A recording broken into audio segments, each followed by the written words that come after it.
The cold night wind howled through the trees as Madam Gift ran, clutching the lifeless body of her only child, Esther.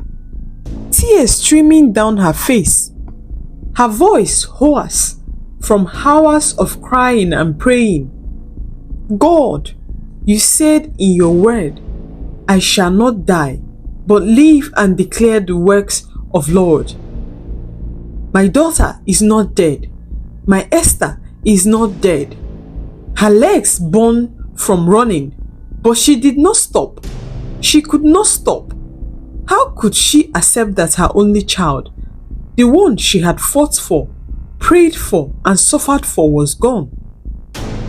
Madam Gift had always known pain. She had tasted it early when she lost her husband just after their daughter's first birthday.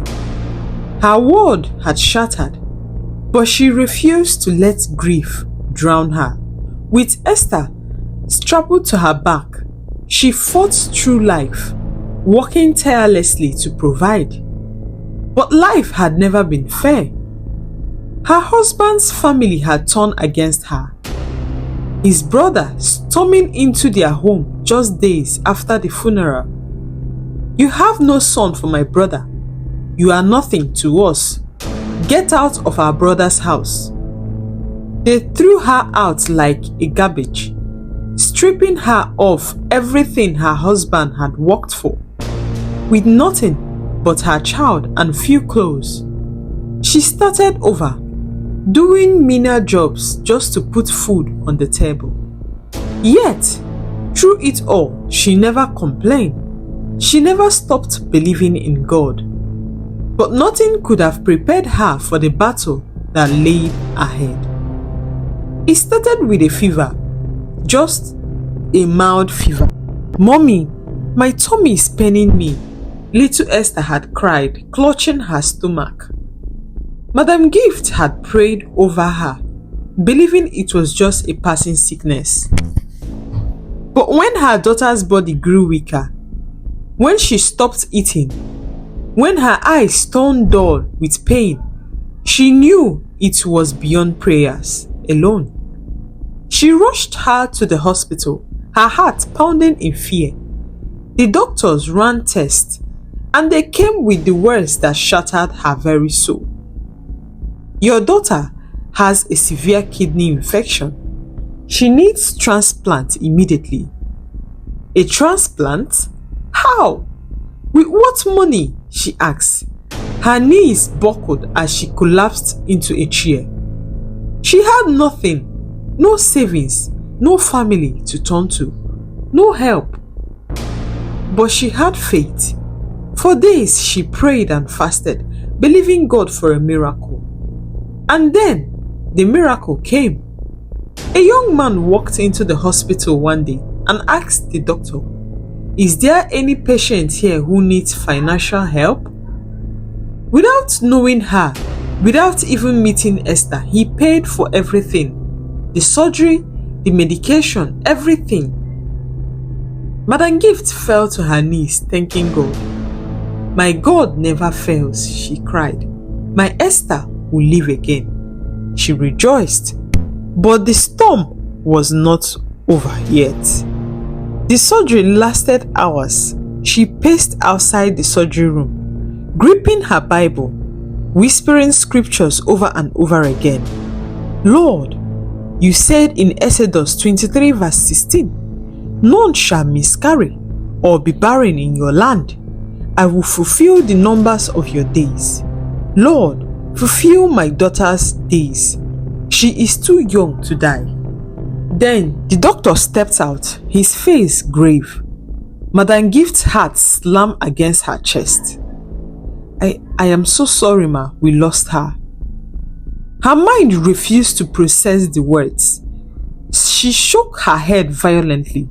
No, doctor, you are lying. My daughter is alive. She pushed past him, rushing into the operating room. There on the bed, covered in a white sheet, was her Esther, still and lifeless. A scream tore from her throat. She collapsed onto the floor, gripping the child's cold hand. Jesus, Jesus, you promised me. You said in Isaiah 41 verse 10, do not fear, for I am with you. Do not be dismayed, for I am your God. Lord, where are you? She refused to let them take Esther to the mortuary. She refused to accept what they were saying. She lifted the child into her arms and ran into the night. People stared as she ran past, but she did not care. My daughter is not dead. My daughter will live. She will live, she screamed into the darkness. She got home, locked the door, and placed Esther's body on the bed. Then she fell on her knees. The prayers began. Father, you raised Lazarus after 4 days. Esther has only been gone for a few hours. Lord, breathe into her nostrils. Let her rise. Tears soaked the bedsheet. Her voice cracked with hours of weeping. Yet, heaven remained silent. Meanwhile, in the spirit realm, Esther's spirit floated in darkness. She felt light, as if she had no weight. She wandered aimlessly across the street, searching for someone. Then she saw him, the young man who had paid for her surgery. She didn't know why, but something pulled her to his house. She sat by his door, watching him. The sun was yet to rise when Ekene tossed restlessly in the bed. He had the strange feeling that someone was watching him, yet when he turned, there was no one there. Shrugging it off, he shut his eyes again. He had a long journey ahead that day. Ekene, short for Ekene Dirichukwu, was the only surviving child of his family. Tragedy had wiped out his father, mother, and 2 siblings, leaving only him alone in the world. Now, his uncle Onwukwe had called him back home. Come back, my son, it is time to start a project on your father's land. Ekene thought his uncle was doing him a favor, but he did not know the truth. His uncle was an evil man. Morning came, Ekene dressed, picked up his car keys and dialed his uncle's number. Uncle, I'm on my way. I will soon get to the village. Uncle smiled, though his heart was dark with wickedness. Save Johnny, my son, he said sweetly. But the moment he ended the call, his face twisted in rage. How could only his brother's children have the light, luxury? Why did his own sons remain failures? It was time to end this boy once and for all. He hated them so much. Ekene got into his car and started the engine. The moment he hit the highway, something strange happened. His brakes failed. His heart pounded. He slammed his foot down. Nothing. The car swerved widely, heading straight for a deep valley. Ekene's hand shook as he gripped the steering, his mind racing. Jesus, Jesus, help me, Jesus. But just when it seemed all hope was lost, an unseen force steadied the car. The vehicle slowed down and stopped inches from the cliff. Ekene sat there, panting. What just happened? He had no idea that the spirit of a little girl, Esther, had just saved his life. Far away, Madam Gift sat in darkness. She had not eaten nor slept. Her body was weak, but her spirit was strong. On the bed lay Esther's lifeless body. She held her child's small hand, her tears falling onto the cold skin. Lord, you said in Job 14:7, for there is hope for a tree.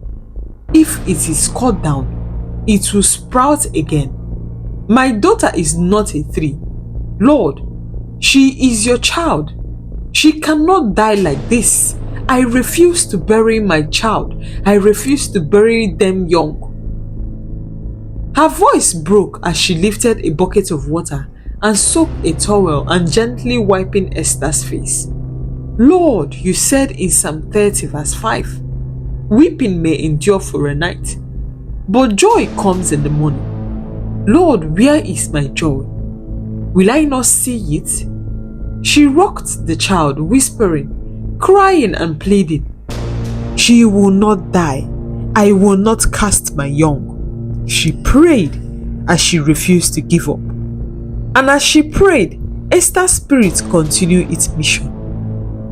By the time Ekene reached the village, Uncle Owukwe was shocked to see him. Seeing the young man stepped out of his car, alive, made Owukwe's heart dropped.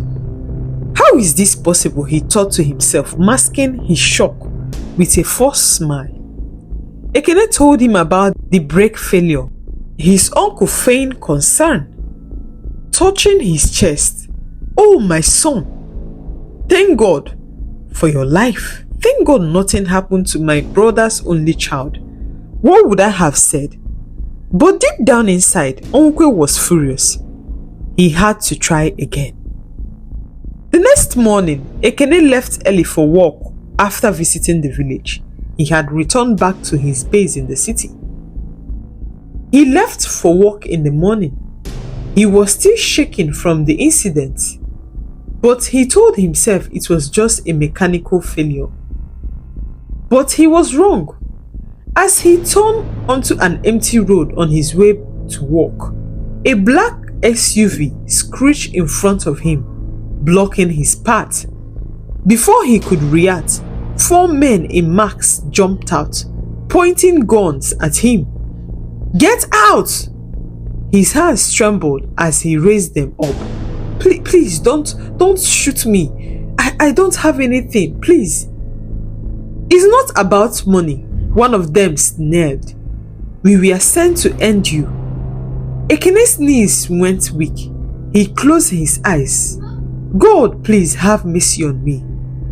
The men cocked their guns, and then a force entered him. He felt a rush of power like nothing he had ever known. Bang! A bullet hit his chest. Nothing happened. The men froze. Bang, bang, bang! They emptied their magazine into him. Nothing. The bullet fell to the ground, useless. Panic set in. What kind of charm is this? They shouted. Then they turned and ran, sprinting for their lives. As soon as they disappeared, Esther's spirit stepped out of Ekene's body. He gasped, touching himself, his eyes wide with disbelief. What just happened? He said to himself. Still shaking, he jumped into his car and speeded back home. Back in his room, Ekene dropped to his knees. Tears poured down his face as he trembled.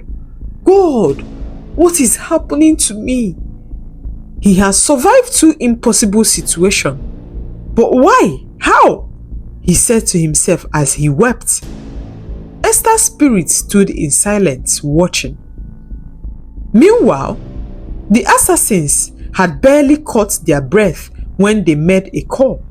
Boss, there is a problem, oh. Ongwe's voice was impatient. What now? Have you guys succeeded? Sir, we shot him. The bullets, they didn't work. It no enter. It no enter. This person get better jazz. Silence. What? Ongwe's face turned pale. His hands trembled. This was not ordinary. This was beyond juju. Who is protecting that boy? He said. For the first time in his life, fear gripped him. And for the first time, he realized he might have messed with the wrong person. Back in Madame Gift's house, the air was thick with prayer. She had not moved from her spot. Her voice was weak, but her faith was unshaken. Lord, you said in Isaiah 41 verse 10, fear not, for I am with you. Be not dismayed, for I am your God. I will strengthen you. I will help you. I will uphold you with my righteous right hand. Lord, you are my help. You are my strength. You are my God. Prove yourself to me tonight. Prove yourself, she cried. The sun had long set, but Madame Gift's small house remained dark. Inside, she knelt beside her daughter's lifeless body. Her voice hoarse from 5 days of non-stop prayer. Outside, her neighbors gathered, whispering in fear. This woman will kill herself. She has not eaten or come out of this house in 5 days. She must let go. The child is gone. Her child is dead. They knocked again, louder this time. Madam, please, you have to take her to the mortuary. Please. Even her pastor had come earlier, pleading with her. My daughter, you must let the innocent child rest now. But she refused to open the door. The pastor shook his head. Please, open this door. God gives and God takes. Please, in all things you give thanks to God. But she refused to open the door.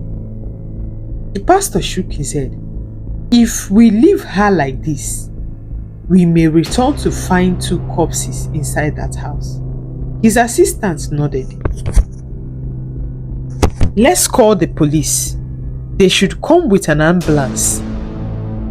That's the only option. Without another word, they left. Inside, Madame Gift remained on her knees, her eyes burned with exhaustion, but her faith burned brighter. Lord, you said in John chapter 11 verse 22, I am the resurrection and the life. Whosoever believes in me, though he died, yet shall he live. Lord, where is your resurrection power? Show yourself. She dipped the towel in water again, wiping her daughter's body. Lord, you said in Mark 9:23, all things are possible for one who believes. Lord, I believe. Show me your power. Tears poured down her face as she lifted Esther's cold hand to her chest. Lord, bring back my daughter.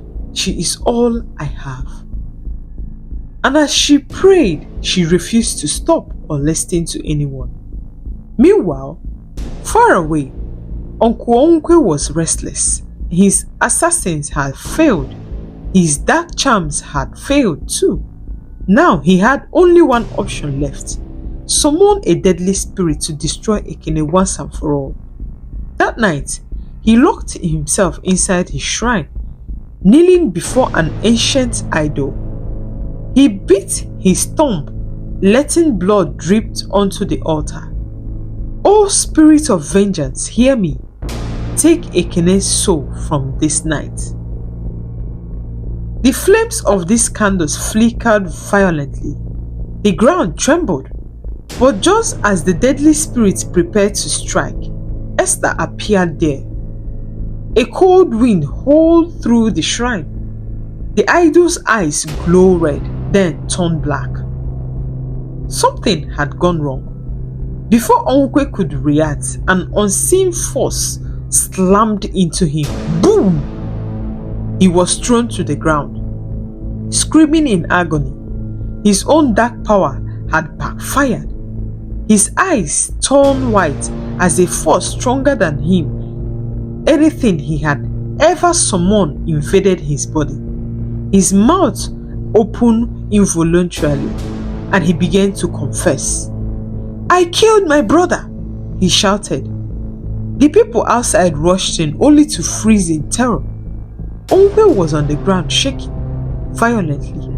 His voice howled out secrets he had buried for years. I killed Ekene's father. I wanted to kill Ekene. I wanted to kill him too, but his guardian spirit stopped me. I have failed. I have failed. Then he let out a final blood-curdling scream and died. A call came in. Ekene picked up his call, his heart still heavy from the recent assassination attempt. Ekene, your uncle is dead. He confessed everything before he died. He killed your father. He tried to kill you too. Ekene's phone slipped from his fingers. His knees gave way and he collapsed on the floor. Ekene's heart pounded as he struggled to process the words. His uncle dead. The man who had stolen his father's life and tried to end his own had confessed. Tears burned his eyes. He could not believe the reason why his uncle wanted him dead. As he fell on his knees, his chest felt tight, his mind racing. Why did God spare him? Why had the bullets not touched him? And then, a cold breeze swept through the room. Ekene looked up and froze. Standing before him was a little girl.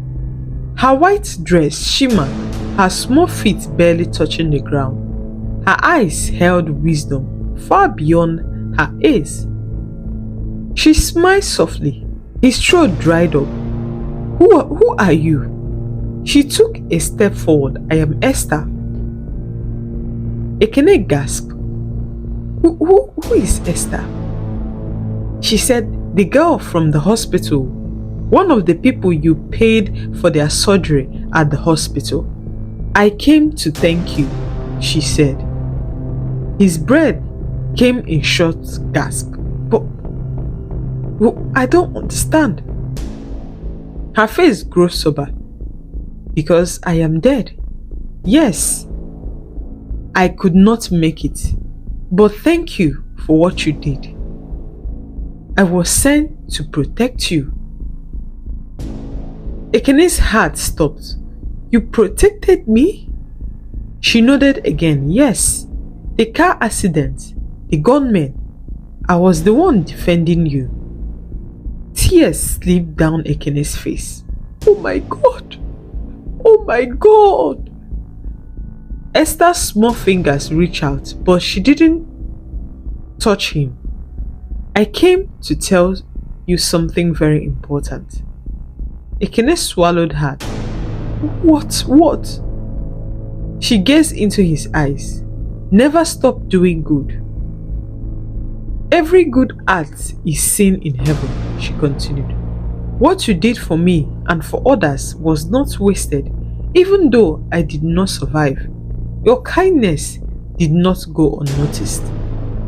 Ekene's whole body trembled as he cried. I just wanted to help. I just wanted to help. I didn't even know you.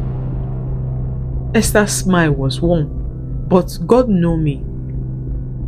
She began to fade. Her form became transparent, and with that, she disappeared. Ekene sat on the floor shaking, his tears falling freely. He could not believe what he had just witnessed now.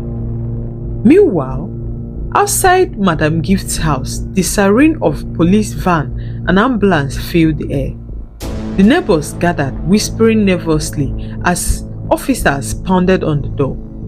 Madam Gift, open up or we will break the door. Inside, she didn't move. She did not respond.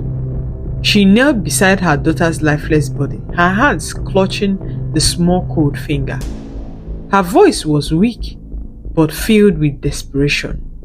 Lord, you said in Psalm 118:17, I shall not die, but live to declare the words of the Lord. My daughter shall not die. She will live. I refuse to accept that she is dead. The officers exchanged glances. Break it down, the commander ordered. Bang! The door smashed open. The officers stormed inside, followed by the pastor and paramedics. But what they saw made them freeze. Madam Gift sat on the floor, her daughter's body on her lap, her eyes shut, her lips moving in silent prayer. Tears streamed down her face, but she refused to let go. One of the officers stepped forward. Madam, please, You have to release the corpse to us now." The tension in the room was unbearable. Madam Gift's voice cracked as she clung to her daughter's lifeless body. Her tears soaked Esther's cold skin, her cries shaking the very walls of that house. "Lord, you said in John 11:4, this sickness is not unto death, but for the glory of God. Father, show your power. Prove that you are still God of the old and of the new." Her voice rose in desperation. The second pastor, suddenly overwhelmed by the Holy Spirit, fell to his knees. "Oh God of Elijah, arise in your power. Show yourself mighty. Let the world see what you are. Let them see that you are still the same yesterday, today, and forever. Arise, O Lord, arise." The atmosphere shifted. A strong wind swept through the room, sending shivers down everyone's spine. Madam Gift's hands trembled as she held onto her daughter's tiny frame. "Jesus! Jesus! Jesus!" she cried, her voice breaking. Then a sound, a soft, barely audible sound, a sneeze. "It's him!" The room fell silent. The pastor froze. The police officer stopped breathing. The neighbors standing outside gripped each other. Another sneeze again. "It's him!" Madam Gift's body went rigid. Her heart pounded so hard she thought it would burst. Then a small cough, a movement, a deep gasping breath, and then Esther sat up. Scream erupted in the house. People scattered, running in different directions. Some bolted out of the compound, others collapsed in shock. The police officers and paramedics stumbled backward, their faces pale. Even the pastor staggered, his hands shaking as he covered his mouth. But Madam Gift, she did not run, she did not scream, she wept. "Jesus!" she wailed, grabbing her daughter and pulling her into a tight embrace. "You did not put me to shame, Jesus. You are the living God. You are the living God." Tears soaked her face as she rocked Esther in her arms, kissing her forehead over and over again. Esther blinked, looking around in confusion. "Mama, why are you crying?" The pastor fell on his knees, lifting his hands. "God of wonders, who is like you?" The neighbors who had run away slowly peeked back inside, their eyes wide with disbelief. Some fell on their knees worshipping, others clapped their hands in surprise and praise. The entire street broke into shouts of joy. God had done the impossible. The paramedics, still frozen, finally rushed forward. They checked her pulse, her breathing. Everything was normal. It was as if she had never died. It was as if she had never gone through any surgery. Tears fell freely from everyone's eyes. Outside, the sun began to rise, its golden rays piercing through the darkness. And as the light filled the small house, one thing was clear. God had heard the prayers of a mother. For his word says, "Call unto me in the days of your trouble, and I will answer you." He loves you and he cares for you. Thank you so much for watching. Don't forget to comment what you feel about this story. God bless you, and may the Almighty grant you all your heart desires. See you in my next story.